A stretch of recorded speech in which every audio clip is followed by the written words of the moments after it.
limits. From Cameron Highlands to Guam Musang and back. 200 kilometers, around 6,000 meters of elevation. Shall we? So why even do this? Let's just say I received a call to adventure. The Equinox experience. The rules are pretty simple. When night and day are of equal length across the whole world, ride a bike, chase the light for 12 hours. And if I'm going to ride 12 hours, I'll pick a route that has minimum traffic, maximum scenery, and lots of climb. Because I like a challenge. Yo, show. Crack his back with the flex on the tarmac and match your map grid. Okay, and leg in the back. With a knick-knack of plenty wang, give the crack a drone shot. We're here at Guam Musang. So that's 100 kilometers in. You get hot sun all year round and it's 12 hours. You can do it at Equinox any day. Shall we go have lunch? Lunchtime. Asia must have rice.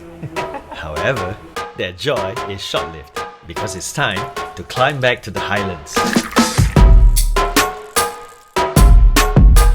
It's like a totally different day now. The sun is out, the heat is tuned up. The real challenge begins. And as the temperature rises, so did the gradient.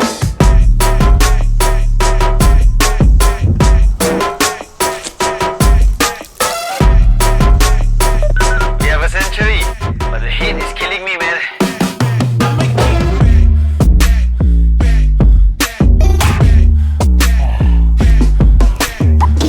Steep July. This is gonna be a long rest. Nothing much left already. The heat has done some serious damage. Put at the shade.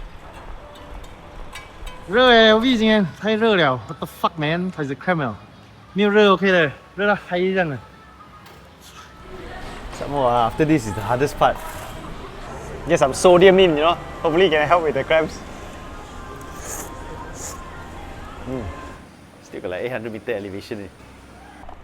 Last 16 km, but the sun is relentless.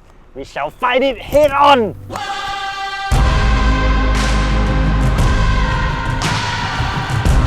Honestly, I was way out of my comfort zone today. But that's also kind of where I wanted to go. Because only when you're out there, that's when you truly learn and grow.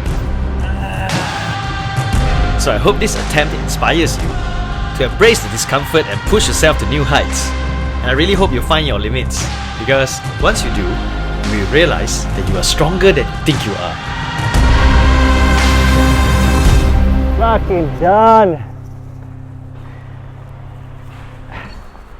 Harder than anticipated.